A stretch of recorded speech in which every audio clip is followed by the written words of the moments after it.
So hello everyone, welcome back to my channel. आज हम पढ़ने जा रहे हैं क्लास 8 मैथ्स का एक चैप्टर जिसका नाम है linear equation in one variable. तो ये वाला जो पार्ट रहेगा वो पूरा इंट्रोडक्टरी रहेगा। इसके अंदर हम बस बेसिक चैप्टर का इंट्रोडक्शन देखेंगे। So let's begin. तो यहाँ पे मैंने कुछ टर्म्स लिखी हुई हैं जैसे कि variables, constants, algebraic expression, term, degree, और इसके बाद भी मैं और भी बातें आपको बताऊंगी।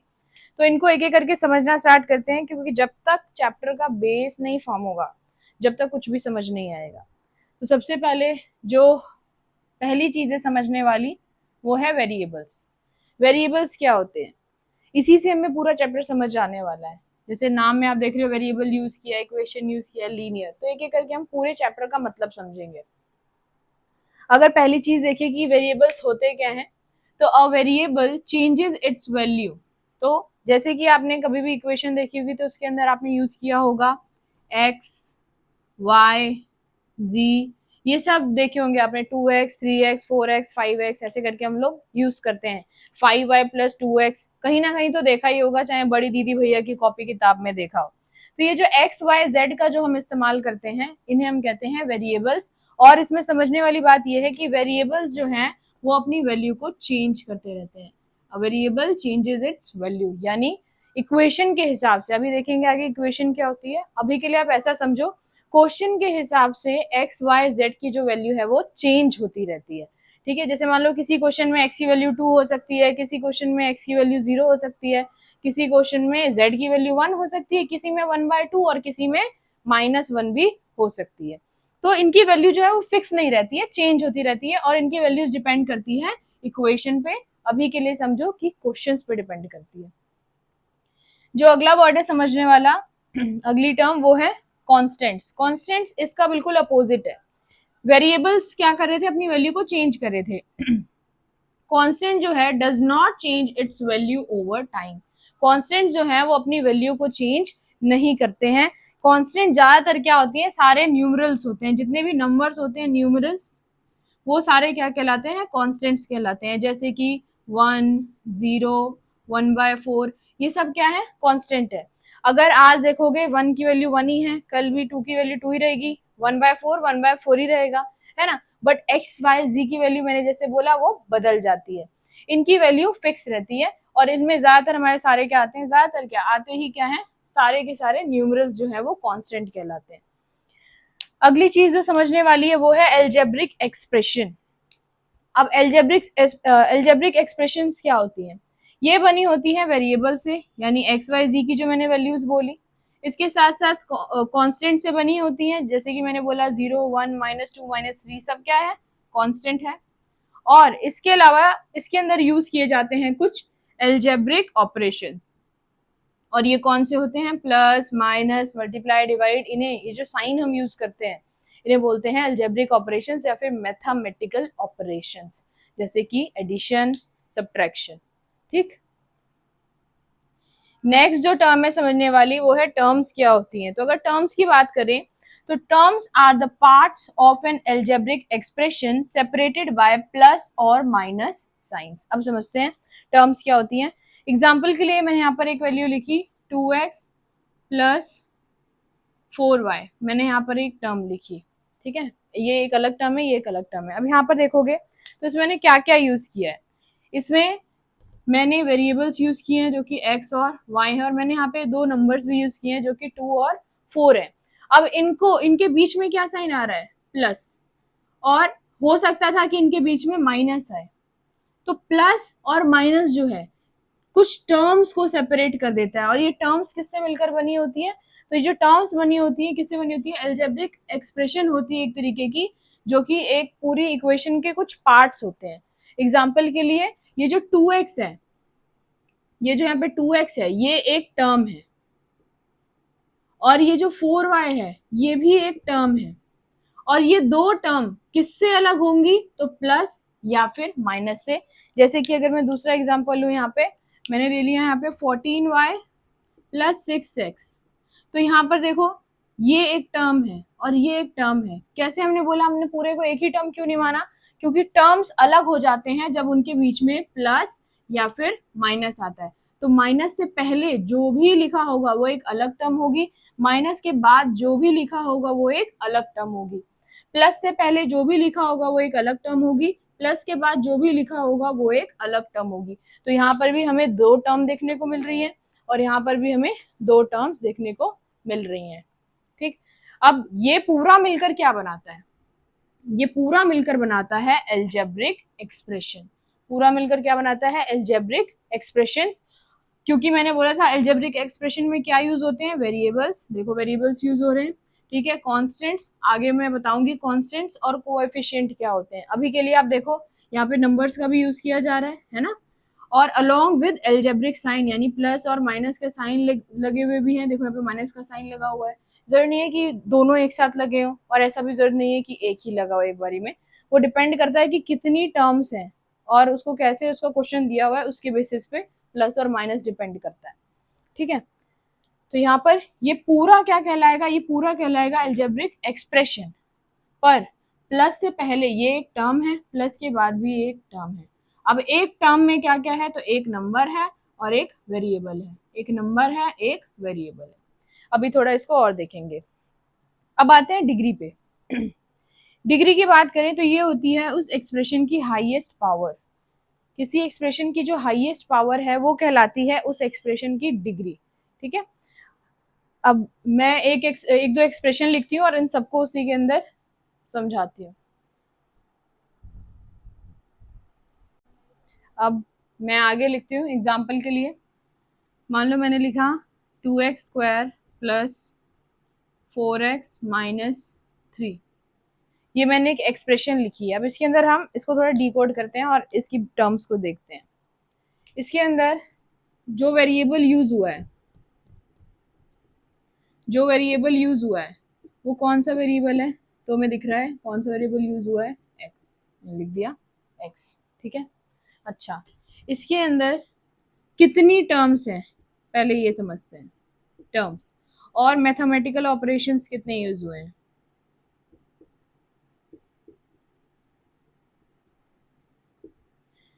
तो अगर मैथमेटिकल ऑपरेशंस की बात करें तो एक हुआ है प्लस और इधर एक क्या हुआ है, माइनस। जिससे टर्म सेपरेट होती हैं वो वाले मैथमेटिकल ऑपरेशंस कौन से होते हैं? प्लस एंड माइनस, ठीक है।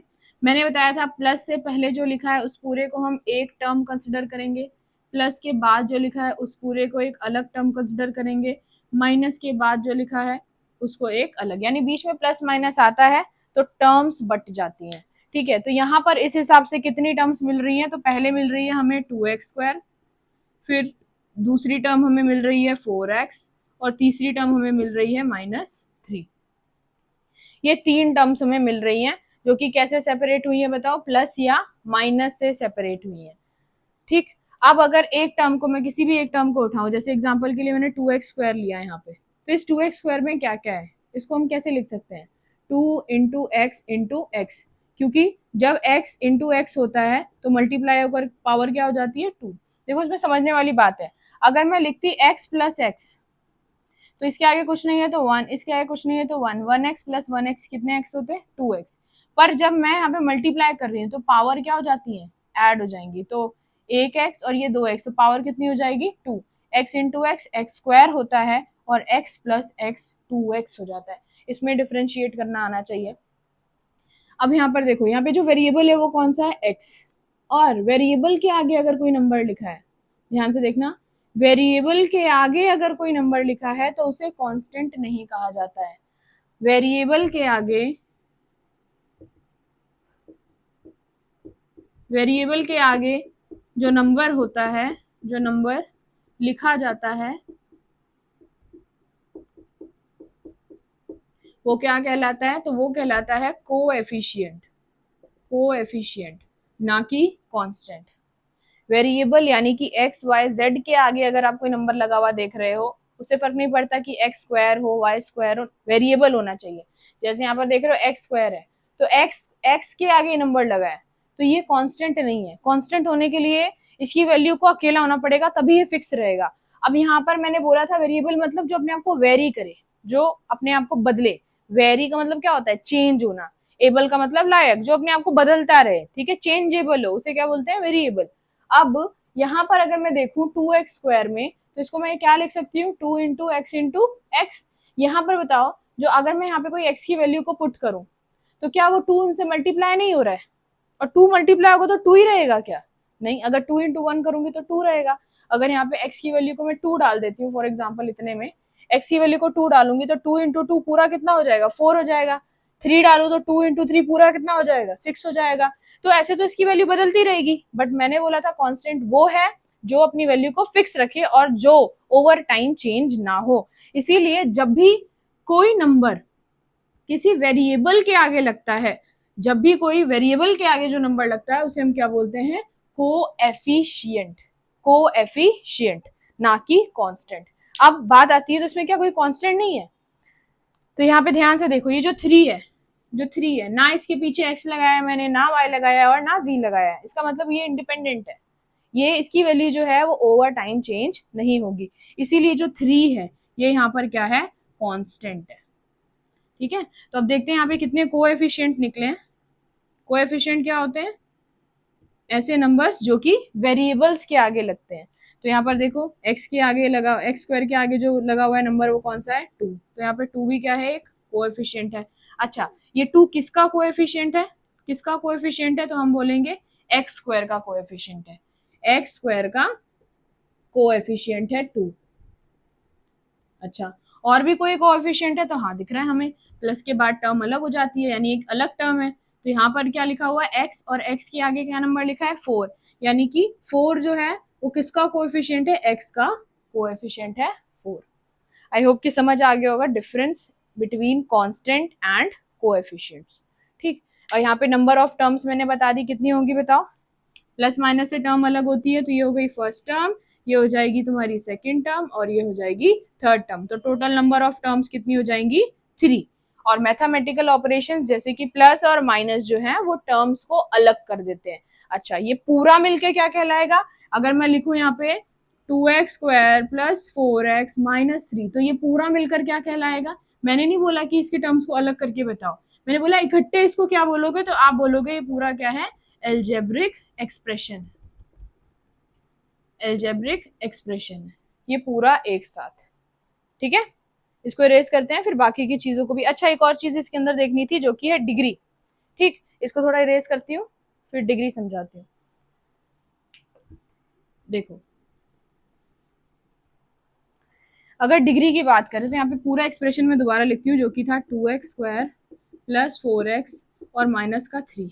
यहाँ पर जो वेरिएबल यूज किया है मैंने वो कौन सा वेरिएबल है, सोचो, आंसर करो, चुप चुप होके लेट के मत देखो वीडियोस, बताओ।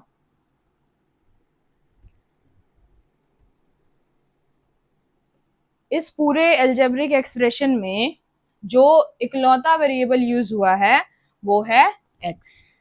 ठीक है, अब यहाँ पर ये हो गए मैथमेटिकल ऑपरेशन। मैथमेटिकल ऑपरेशन, ये ऑपरेशन जो है टर्म को अलग करते हैं, वही टर्म 1, टर्म 2 और ये हो गई टर्म 3। 2 हो गया कोएफिशिएंट x² का, x का कोएफिशिएंट हो गया 4 और कांस्टेंट टर्म हो गई 3। ठीक, क्या पूरे पूरे एल्जेब्रिक एक्सप्रेशन में हमने सिर्फ एक ही वेरिएबल यूज किया है, तो आंसर होगा यस। कौन सा वेरिएबल, वो है सिर्फ x। ठीक है, अच्छा, पावर देखनी आती है तुम लोगों को, एक्सपोनेंट पढ़ा है, एक्सपोनेंट देखना आता है। जैसे मान लो यहाँ पे मैंने लिखा x की पावर 2, तो इसकी पावर क्या है, 2।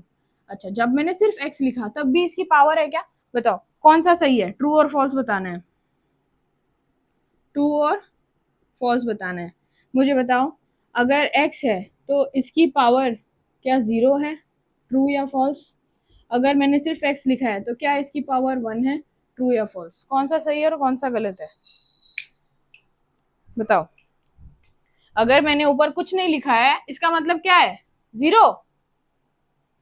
Answer is no. अगर आपने कुछ नहीं लिखा है तो मतलब है कि उसकी पावर कितनी है, 1।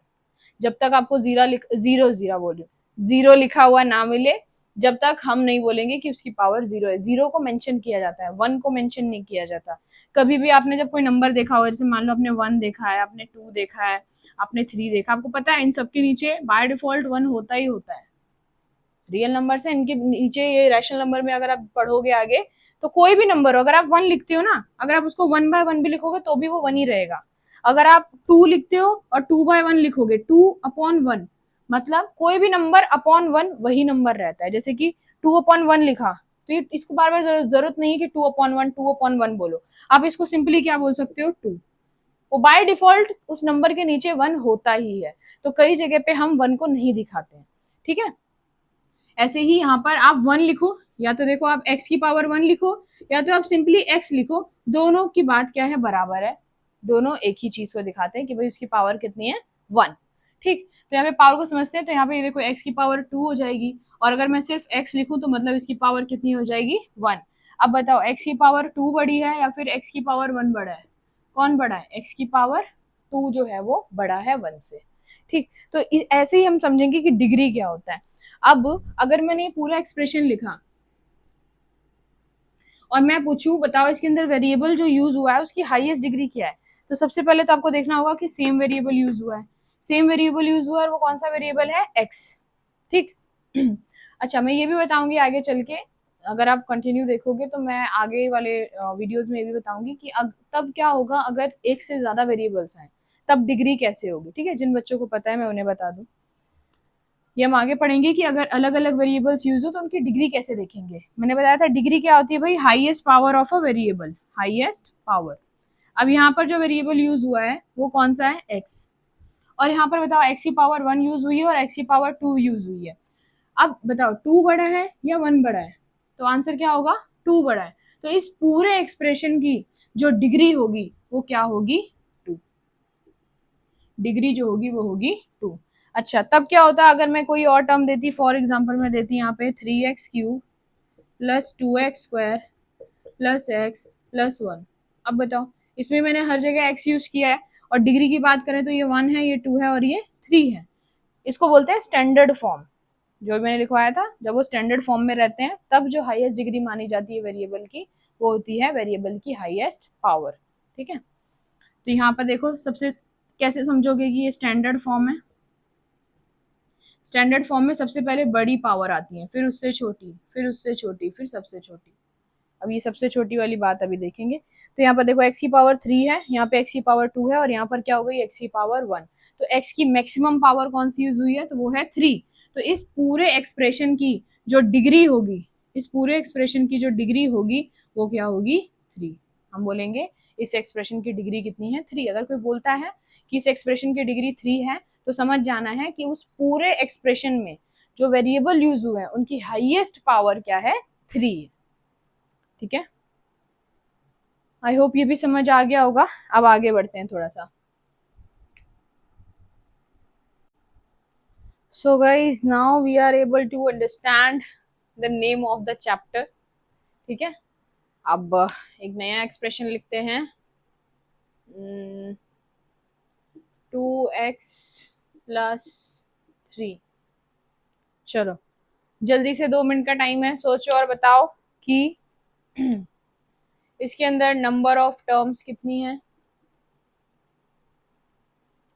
ठीक है, इसके अंदर टर्म्स को सेपरेट करने के लिए जो मैथमेटिकल साइन यूज हुआ है वो कौन सा है, इसके अंदर जो वेरिएबल यूज हुआ है उसका नाम क्या है, और इसके अंदर आपको बताना है कि इस एक्सप्रेशन की जो डिग्री है वो क्या है। ठीक है, 2 मिनट का टाइम है, जल्दी से करो, फिर मैं स्टार्ट कर रही हूँ।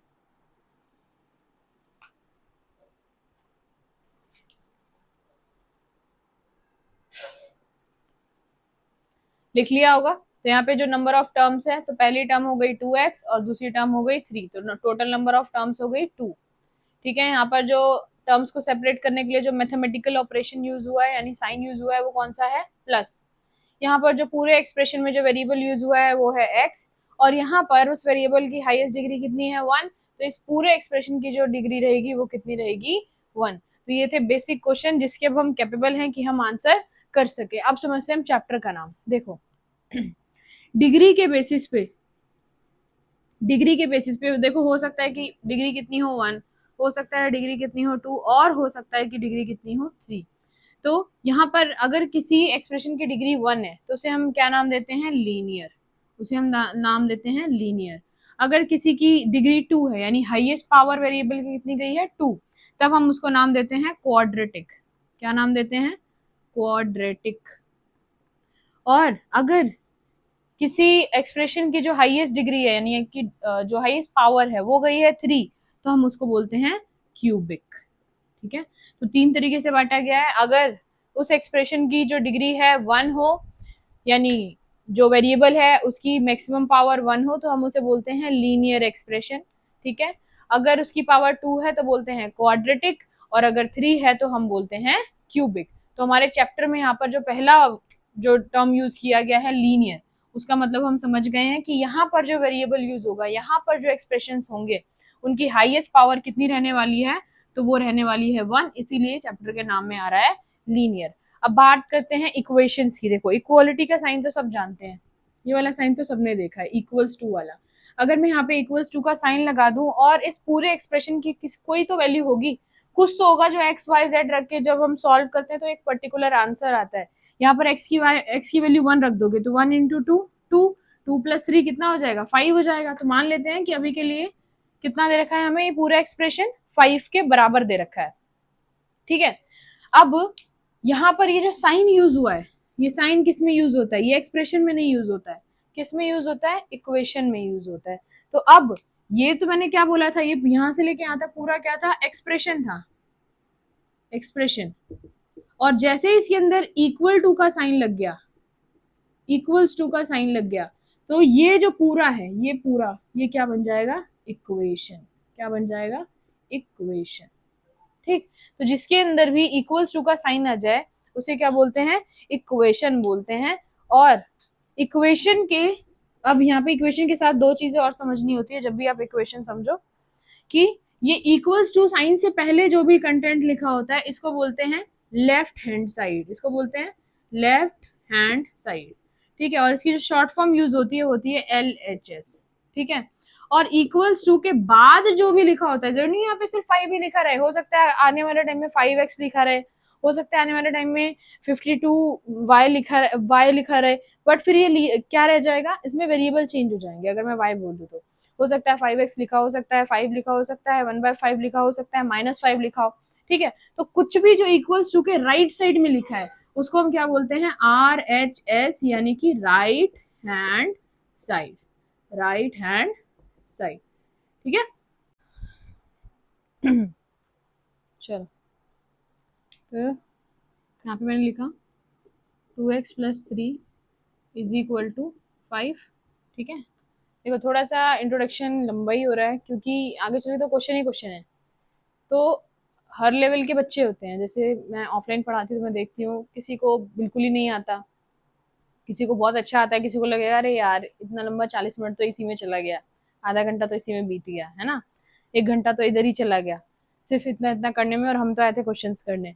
तो मुझे ये कलेक्टिवली ये देख के चलना है कि कोई ऐसा होगा जिसको कुछ नहीं आता होगा और वो सोच रहा होगा कि चलो यहाँ नहीं समझ आया वहाँ नहीं आया तो चलो वीडियो समझते हैं। तो जितना मैं चीज़ों को डीप इन बताऊंगी, जितना ज़्यादा अंदर से बताऊंगी, जितना ज़्यादा बेसिक लेवल से हाईएस्ट पे जाएंगे, उतना ज़्यादा फिर अच्छा लगेगा कि भाई जिसको नहीं आया था वो भी कैपेबल है कि वो समझ पाया। क्योंकि ये चीज़ें हम लोग 6-7 से ही पढ़ते हुए आते हैं, बट बहुत बच्चे मैंने ऐसे भी देखे हैं ऑफलाइन क्लासेस में जिनको मतलब वो 6, 7, 8 पे हैं, बट उनका नॉर्मल जो बेसिक एक लेवल होना चाहिए मैथ्स में वो बिल्कुल निल होता है, बिल्कुल जीरो। ठीक, तो मैं उसी हिसाब से पढ़ा रही हूँ कि हाँ कोई बात नहीं, इंट्रोडक्शन 1 घंटे का है भाई, जिसको आता होगा वो अगला पार्ट देख लेगा या फिर अपना रिवाइज कर लेगा और अगले पार्ट से कंटिन्यू करेगा। एंड आई बेट क्या आई एम श्योर कि मैं आगे चल के जो वीडियोस होंगी उसमें बहुत अच्छे अच्छे क्वेश्चन कराने वाली हूँ, बहुत अच्छे अच्छे लेवल की, क्योंकि मैं अपनी तरफ से मैं हर चीज़ क्लियर करके चल रही हूँ कि मैंने ये भी करा दिया, ये भी करा दिया, मैंने बेसिक में कुछ छोड़ा नहीं। ठीक है, तो हर बच्चा जो है वो इस लायक हो जाएगा अगर वीडियो को पूरा देखता है कि वो उन क्वेश्चंस को अटेम्प्ट कर सके। ठीक, और बहुत इंटरेस्टिंग चैप्टर है और आगे तो ये बेस बनता है मैथ्स में। ठीक, तो यहाँ पर मैंने एक इक्वेशन लिखी है, अब इसको मैं एक्सप्रेशन नहीं बोल रही हूँ, मैं इसको बोल रही हूँ इक्वेशन, क्योंकि इसके अंदर जो साइन यूज हुआ है इक्वल्स टू का साइन यूज किया गया है।